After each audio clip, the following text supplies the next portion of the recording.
Hey everyone, and welcome back to the channel. Today, we're embarking on an epic journey, a story that spans millennia and covers the entire globe. It's the story of how we, as a species, went from small, scattered tribes just trying to survive, to building civilizations that could literally move mountains and change the course of rivers. This is the story of empires. Think about it. For most of human history, life was local. Your world was your village, maybe the next town over. But then, something shifted. A new idea took root, not just in one place, but in fertile river valleys all across the world. The idea was ambition. The idea was that by working together, by uniting under a single banner, a single vision, people could achieve things that were previously unimaginable. This wasn't just about building a bigger village, it was about building a legacy. And so, the first empires began to rise from the dust. In the lands between the Tigris and Euphrates, in Mesopotamia, we see the birth of something revolutionary: written law. The Code of Hammurabi wasn't just a list of rules.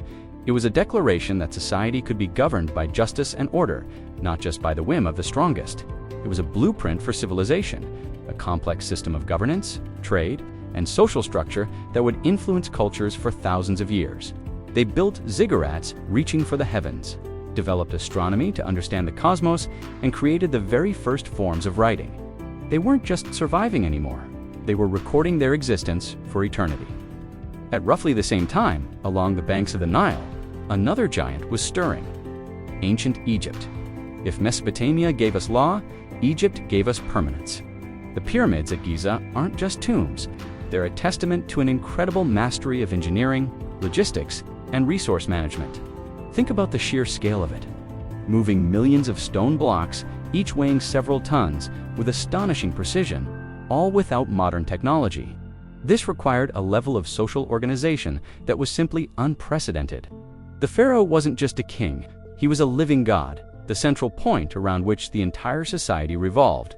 Their obsession with the afterlife gave us mummification, intricate hieroglyphs, and a rich mythology that still captivates us today. The Nile gave them life, and in return, they built a civilization that seemed to defy time itself. Let's travel east, across vast deserts and mountains, to the river valleys of the Indus and the Yellow River. In ancient India, a different kind of empire was taking shape.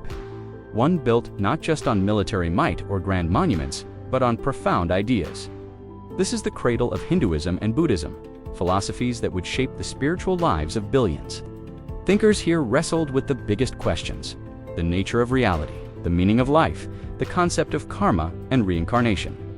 They developed sophisticated mathematics, including the concept of zero, a breakthrough that would be fundamental to all modern science and technology. Their empire was one of the mind and the spirit, creating a cultural legacy that is incredibly vibrant to this day. Meanwhile, in China, the mandate of heaven was being forged. The Shang and Zhou dynasties laid the groundwork for what would become one of the most enduring political and cultural entities in human history. Here, the focus was on harmony, order, and the collective good. Philosophers like Confucius weren't just talking about abstract ideas, they were creating a practical ethical framework for how to run a state, how to be a good citizen, a good leader, a good family member. This emphasis on bureaucracy, education, and social responsibility allowed Chinese dynasties to govern a vast and diverse population for centuries. They gave us silk, the compass, gunpowder, and paper innovations that would dramatically reshape the entire world. The Great Wall, started during this era, is a perfect symbol of their ambition, a monumental effort to define and protect their world.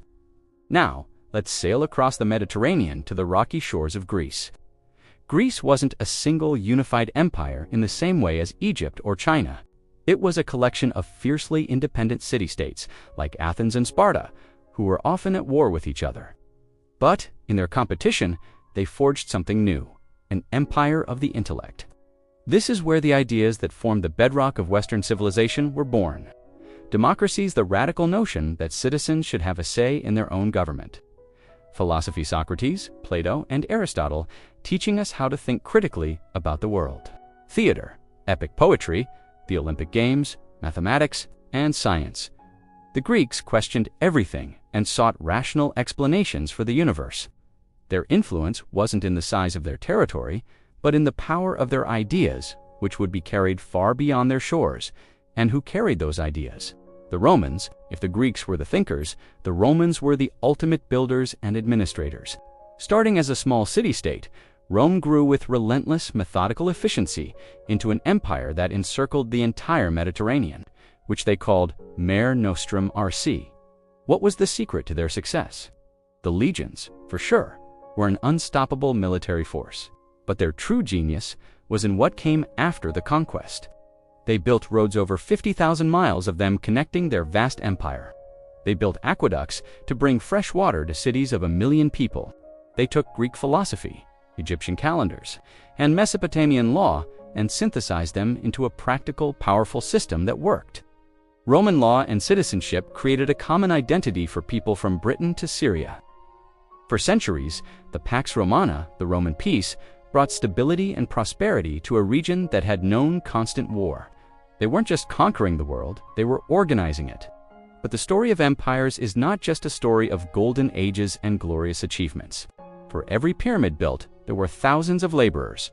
For every road paved, a village was conquered. For every philosopher debating in the agora, a slave was toiling in a mine. Power has a dark side. The expansion of these empires was often brutal and violent. Cultures were assimilated or erased. Freedom was often the price of stability.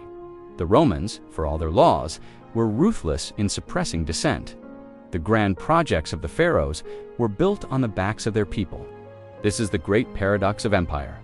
They are simultaneously creators and destroyers. They push humanity forward with new technologies and ideas, but often at a terrible human cost. The same ambition that builds wonders can also lead to tyranny and bloodshed. And as history shows us time and time again, no empire lasts forever. The bigger they get, the more complex, the more vulnerable they become. External threats from so-called barbarians on the frontiers, internal decay from political corruption and economic inequality, plagues and civil wars, eventually they all crumble. The mighty Roman Empire split and fell. The great dynasties of China rose and collapsed in cycles. The city-states of Greece were conquered. The sands of time buried the cities of Mesopotamia. But here's the most important part. Even when the empires themselves fall, their legacies endure. We still live in a world shaped by them. Our languages, our laws, our religions, our borders. The very way we think, it all has roots in these ancient civilizations. They showed us what humanity is capable of, for better and for worse. They proved that a united group of people can change the face of the planet.